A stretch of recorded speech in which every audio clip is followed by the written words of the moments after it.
Bienvenue à toutes et à tous dans cette deuxième partie du chapitre numéro 3, le comportement des consommateurs.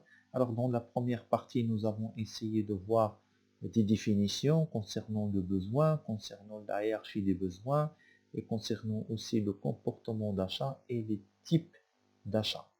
Maintenant, nous allons essayer de voir qu'est-ce qui influence le comportement d'achat des consommateurs. Donc les facteurs explicatifs du comportement d'achat des consommateurs.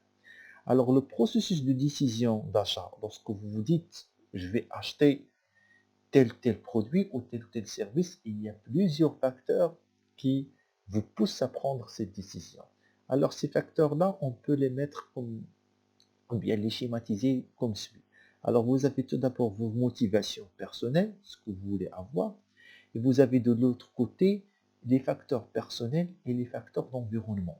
Alors les facteurs personnels, ce sont les facteurs qui sont en étroite relation avec vous en tant que personne, votre âge, votre sexe, votre catégorie socio-professionnelle, étudiant, médecin, enseignant, ingénieur, et ainsi de suite, votre personnalité, votre style de vie, votre expérience dans la vie, etc.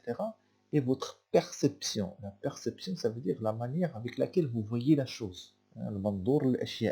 Votre perception. Ce sont des facteurs dits personnels. À l'autre côté, vous avez des facteurs d'environnement qui sont liés à votre entourage, à savoir la famille, qui exerce aussi une influence sur votre comportement d'achat et de consommation, les groupes sociaux auxquels vous appartenez, les classes sociales auxquelles vous appartenez et votre culture, la culture que vous avez. Et bien sûr, vous avez les motivations et vous avez aussi les freins, ce qui vous empêche à acheter. Alors, il y a des motivations, des choses qui me poussent à acheter, mais il y a aussi des freins qui me poussent à ne pas acheter ou bien qui essaient de limiter mon accès, bien sûr, à un certain comportement de consommation. Alors, voyons ceci en détail. Alors, les facteurs explicatifs liés à l'environnement. Alors, tout d'abord, comme je vous ai dit, vous avez les facteurs culturels, vous avez les groupes sociaux, d'accord? Ce sont deux facteurs ou bien deux environnements qui ont un impact sur votre comportement d'achat. Lorsqu'on parle des facteurs culturels, vous avez la culture, les sous-cultures et la classe sociale. Et lorsqu'on parle des groupes sociaux, vous avez les groupes primaires, les groupes secondaires et le groupe de référence. Alors, que ce soit les facteurs culturels et les groupes sociaux, ces deux aspects-là, ils ont un impact sur votre comportement d'achat. Alors, pour expliquer ceci en détail, alors en ce qui concerne tout d'abord les facteurs explicatifs liés à l'environnement, en ce qui concerne le côté culturel. Alors, vous avez, comme nous avons dit, la culture, la sous-culture et la classe sociale. Alors, ça veut dire quoi tout d'abord la culture? Alors, la culture, alors, c'est un système de valeurs. Ce sont vos propres valeurs, un système de valeurs propre à sa culture qui est appris et transmis par différents groupes d'institutions. Alors, nous avons ici au Maroc la culture arabo-musulmane, la culture amazigh, la culture sahraoui, vous voyez, donc il y a plusieurs types de cultures. Et ces cultures-là, en quelque sorte, ils vous donnent, ou bien ils influencent votre décision d'achat. Nous ne consommons pas comme les Américains, comme un Égyptien, comme un Japonais. Non, parce que chacun d'entre nous, il a une culture de consommation. Une culture de consommation. Alors, il y a la culture et vous avez la sous-culture. Donc les sous-cultures sont des groupes culturels qui coexistent au sein d'une même culture. Alors si je prends par exemple ici dans la culture arabo-musulmane au Maroc, vous avez plusieurs sous-cultures. Je peux prendre par exemple les gens de Sousse, les gens de Rif, les gens par exemple du Sahara, les gens donc de Douala, Abda, les gens donc du Nord, Jbala, Tanger Tétouan. Vous voyez, donc il y a ces sous-cultures-là. Et dans cette sous-culture, en quelque sorte, vous avez un certain comportement de consommation qui sont complètement différents. On veut prendre n'importe quel exemple. Par exemple, ici, nous avons l'huile d'argan Amlou comme produit que nous consommons au petit-déj pour la région de Sousse. Mais si vous partez à Oujda, il n'y a pas d'Amlou, il n'y a pas d'huile d'argan. Si vous partez plutôt c'est-à-dire au nord, Tanger-Tétouan, vous allez trouver autre chose. D'accord? Et ainsi de suite. Donc c'est une autre culture. Donc si nous consommons l'huile d'argan et Amlou ici dans cette région de Sousse, d'autres c'est-à-dire dans des régions ne le consomment pas. Pourquoi? Parce que ça ne fait pas partie de leur sous-culture. Très bien. Alors, la classe sociale, par contre, la classe sociale, la classe sociale, donc peut être définie comme un groupe de personnes, un groupe qui affiche un mode de vie, des intérêts et des comportements similaires. On dit la classe moyenne, la classe des pauvres et la classe des riches. La classe des riches, c'est pas la classe des pauvres. La classe des riches, ce sont des gens qui ont les moyens, qui conduisent des voitures de luxe, si vous voulez, qui habitent dans des grandes maisons, des villas, et ainsi de suite, qui pratiquent des sports de luxe, le tennis, le golf, d'accord? Et ils ont un mode de comportement de consommation qui est complètement différent à celui de la classe pauvre. La classe pauvre, il prend les transports en commun, les bus, d'accord? Et ils mangent des produits qui sont en quelque sorte à la portée. Ils font pas de sport, ou bien s'ils font du sport, ça serait toujours avec le football dans la rue, si vous voulez, entre parenthèses. Vous voyez, donc ça c'est une classe sociale. Et bien sûr, ce qui diffère, ou bien ce qui pousse une classe sociale à consommer autrement, c'est les moyens dont elle dispose. Donc chacun de nous, il est affecté à une classe sociale. Soit il est dans la classe des riches, soit il est dans la classe moyenne, là où il y a les salariés, les fonctionnaires, et ainsi de suite. Ou bien la classe sociale, c'est-à-dire la classe pauvre, là, qui n'a vraiment, qui est vraiment, c'est-à-dire aisée, qui n'a pas les moyens. Donc, il peut être caractérisé par des indicateurs comme la profession, le revenu, le patrimoine, le niveau d'instruction, comme je vous ai dit. Et surtout, lorsqu'on place par des classes sociales, ce qui détermine la classe, c'est le revenu des gens. On parle des riches, de la classe moyenne et la classe des pauvres. Alors, vous avez les facteurs, ces facteurs sont culturels. Maintenant, vous avez d'autres facteurs qui sont dits sociaux, liés à la société, mujtama. Donc, les facteurs sociaux sont centrés sur les relations interpersonnelles, les relations avec votre entourage, avec votre famille, avec vos amis, avec vos camarades de classe, avec vos collègues dans le travail, et ainsi de suite. Ils suggèrent à l'individu un certain nombre de comportements spécifiques. On distingue donc les groupes de référence suivants. Alors vous avez les groupes primaires, secondaires, positifs et négatifs. Les groupes primaires, ils sont constitués par l'environnement proche de l'individu, la famille, des amis, des collègues de travail et les voisins. Alors la famille, il exerce une influence sur votre comportement de consommation, ainsi que les amis. D'accord? Parfois, je vous donne des exemples, par exemple, de votre vie étudiantine. Vous avez des amis, parfois, qui adoptent le même style vestimentaire, des survêtements et des chaussures de sport. D'accord? Et ils sont toujours, c'est-à-dire, influencés par certaines modes vestimentaires, par certaines, c'est-à-dire codes de conduite, en quelque sorte, si vous voulez. Donc, il y a cette influence des amis sur sur une personne, en ce qui concerne leur comportement de consommation. Les collègues au travail, les voisins, et ainsi de suite. Donc l'entourage qui vous est proche, avec des relations qui sont très très très proches entre vous et des gens que vous connaissez, et qui sont un peu tout près de vous, il exerce une influence sur votre comportement de consommation. Les groupes secondaires désignent les groupes auxquels l'individu appartient, par exemple les associations, les clubs de sport ou des partis politiques. On adopte la même idéologie, le même mode de réflexion et le même comportement de consommation. Vous avez des groupes positifs. Ils concernent les groupes dont les croyances et le comportement sont approuvés et imités par l'individu. Par exemple, un groupe d'amis. Donc les groupes positifs, donc ce sont des groupes de croyances, et comportements sont approuvés et imités par l'individu. Donc on croit, ici au Maroc, vous avez énormément de ce type de ce groupe qui, qui ont certaines croyances et comportements. D'accord. Je n'ai pas vraiment un exemple dans la tête à donner, mais on a tous des croyances. Moi, ces croyances-là, on essaye ils ont un impact sur notre mode de consommation. D'accord. Alors, vous avez les groupes positifs et vous avez les groupes négatifs. Alors, les groupes négatifs, ce sont des groupes dont les opinions et valeurs sont rejetées par l'individu. Par exemple, les membres de d'autres clubs de sport. Par exemple, entre les supporters du Raja et les supporters de Wydad, ce sont des groupes qui sont négatifs. L'un rejette les idées sportives de l'autre. Pourquoi? Parce que en fait, ils appartiennent à deux clubs qui sont complètement rivaux. Donc, en quelque sorte, les opinions et valeurs sont rejetées par l'individu. Je rejette les opinions et les valeurs d'un Rajaoui si je suis Wydadi, à titre d'exemple. D'accord. Et vous pouvez calquer ceci sur plusieurs groupes d'ordre négatif. D'accord. Négatif, c'est-à-dire que lorsqu'il y a un groupe qui rejette ce que l'autre groupe croit. Et vice-versa. Et vice-versa. Très bien.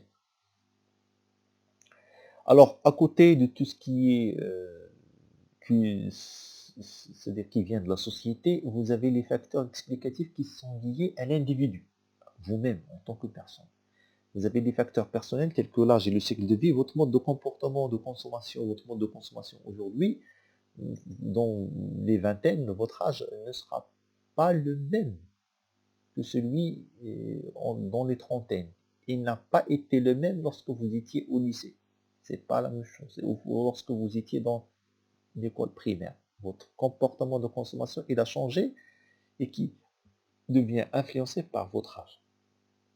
Le cycle de vie de la personne, la profession, la position économique. Vous avez un revenu, vous n'avez pas de revenu, et ainsi de suite. Le style de vie, votre personnalité elle-même. D'accord. Votre personnalité. Les facteurs personnels. Plus ces facteurs personnels, vous avez les facteurs psychologiques, la motivation, les attitudes, la perception, l'apprentissage, tout ce qui est lié à la psychologie de l'individu. Il exerce aussi une, en quelque sorte, une influence sur votre comportement d'achat. Alors, là, j'ai le cycle de vie familial, donc le comportement d'achat d'un individu, il évolue selon son âge et l'étape de son cycle de vie familial. Le cycle de vie familial peut être décomposé en plusieurs étapes. Le comportement de consommation d'un célibataire n'est pas le comportement de consommation de quelqu'un qui est marié, sans enfant. Et ce n'est pas la même chose que pour quelqu'un qui est marié avec enfant. C'est pas la même chose. Jeune couple sans enfant, couple avec enfant, personne âgée, c'est pas la même chose. D'accord? Ce n'est pas le même mode de comportement de consommation. En ce qui concerne la profession et la position économique. Alors la profession exercée par un individu, il affecte également le comportement de consommation. Il détermine largement sa position économique, son revenu, ses moyens financiers, son patrimoine, sa capacité d'endettement et ainsi de suite. Donc, des entrepreneurs qui ont des entreprises n'ont pas le même comportement de consommation comme des fonctionnaires ou des salariés. C'est pas possible.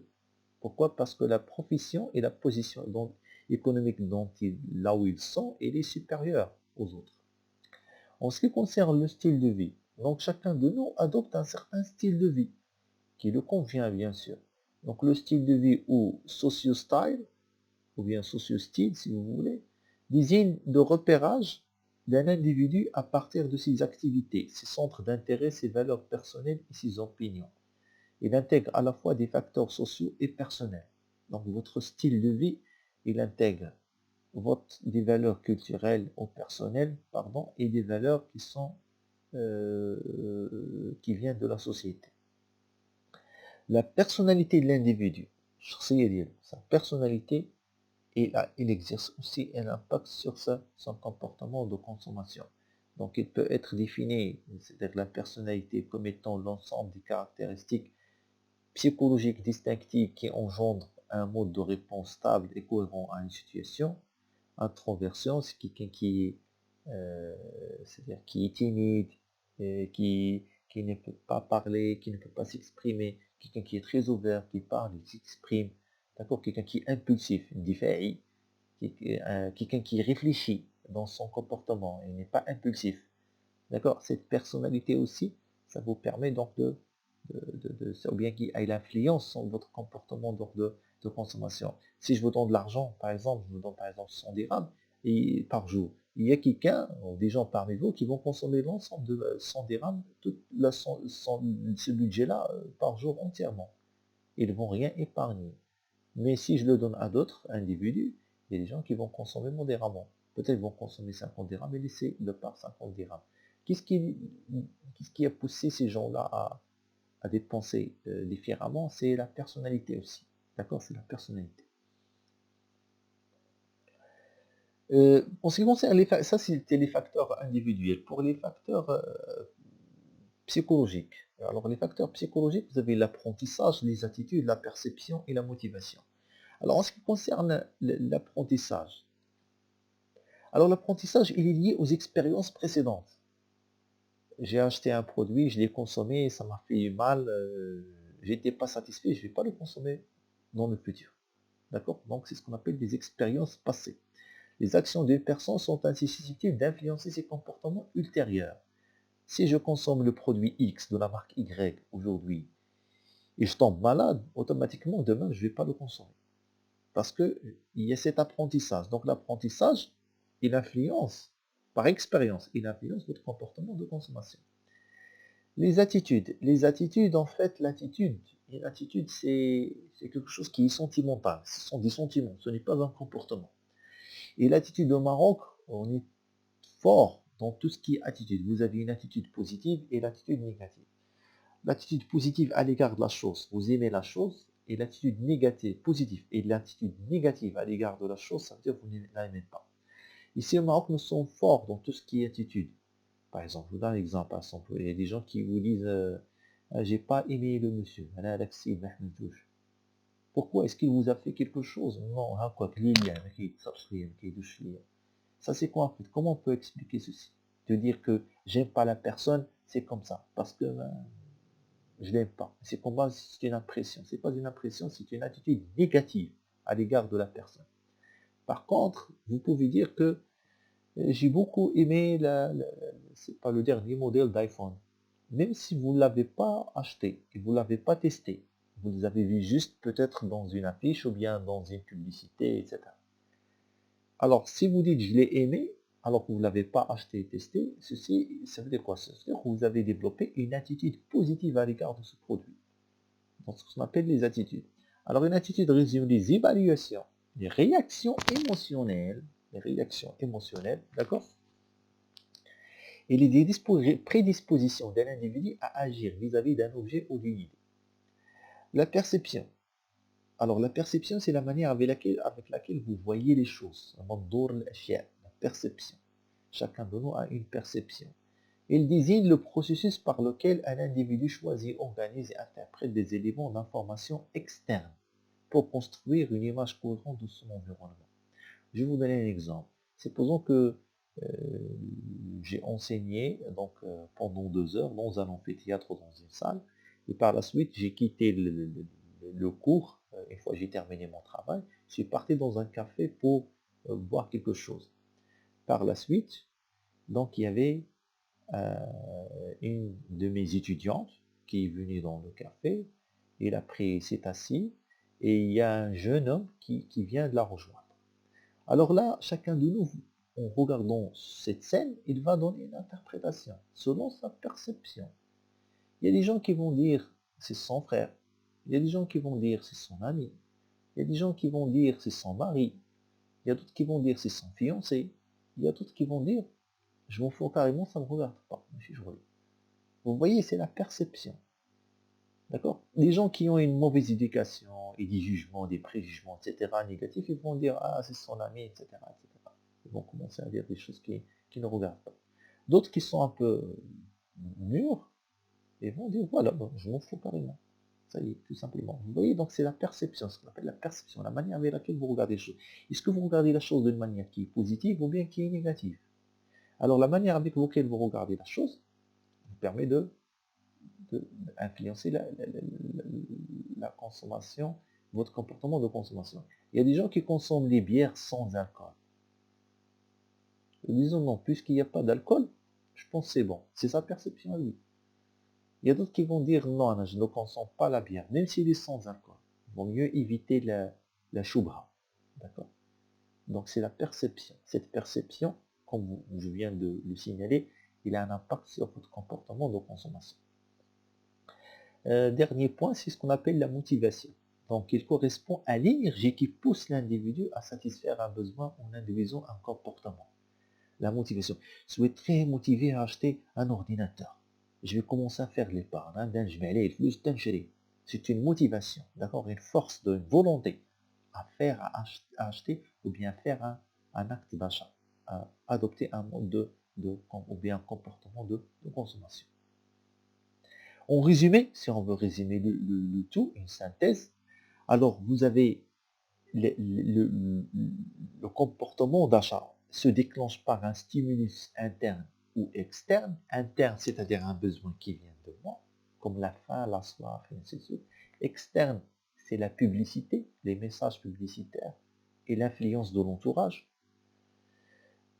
Ces stimulus, il agit directement dans notre boîte noire de l'acheteur, c'est-à-dire dans son cerveau, et commence à réfléchir comment il peut acheter, comment est-ce que ça vaut la peine ou ça vaut pas la peine, est-ce qu'il a l'argent, il n'a pas l'argent, et ainsi de suite. On commence à réfléchir, la boîte noire de l'acheteur. Et une fois que vous avez réfléchi sur la chose, vous allez adopter une réponse d'achat ou de non-achat. Donc le processus décisionnel que vous avez dans le cadran qui se trouve à droite explique les étapes du processus d'achat. Donc déclenchement des besoins, recherche et évaluation des informations sur le marché, quelles sont les marques, quels sont les prix, etc. L'intention d'acheter pour un choix spécifique, décision d'achat, consommation. Pour chaque élément de ces étapes-là, vous avez les variables qui influencent. Pour le déclenchement, la culture, les variables économiques, la classe sociale, les groupes de référence et les sources d'information et les groupes d'appartenance, d'accord, déclenchent ce déclenchement. Va influencer ces déclenchements. La famille, les amis, parfois pour les filles, elles sont auprès de sa camarade de classe ou bien au travail, l'odeur d'un parfum.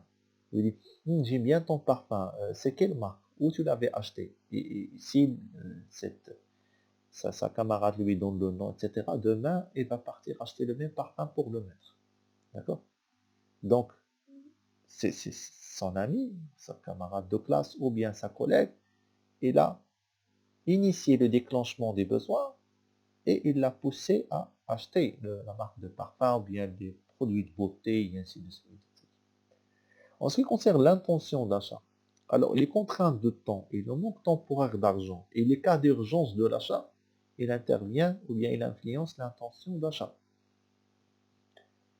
J'ai besoin d'un stylo, je n'ai pas de stylo, je vais acheter le stylo tout de suite parce qu'il y a un cas urgent, j'ai besoin du stylo. D'accord? Si je n'ai pas d'argent, bon, je vais reporter l'achat. Oui, j'ai l'intention, mais je ne peux pas acheter maintenant. Je dois, d'accord, épargner un peu d'argent pour pouvoir financer l'achat de ce smartphone, ou de cet ordinateur, ou d'une moto, ou d'un vélo, ou n'importe quel produit qui coûte un peu. D'accord, des produits dits d'achat réfléchi. La contrainte de temps. Non, j'avais voulu acheter la marque X, mais je n'ai pas le temps de faire le tour. Je vais prendre la marque Y et voilà, je vais l'utiliser. En ce qui concerne la consommation, alors vous consommez selon vos besoins, selon votre style de vie, pardon, selon vos valeurs et selon vos variables psychologiques. C'est ce qui influence le côté ou bien le volet consommation. Donc ça, c'était une synthèse, d'accord, de tout ce que nous avons vu pendant ce chapitre. Donc, nous allons, Inch'Allah, dans les séances prochaines, continuer sur notre programme. Je vous remercie pour votre attention et merci.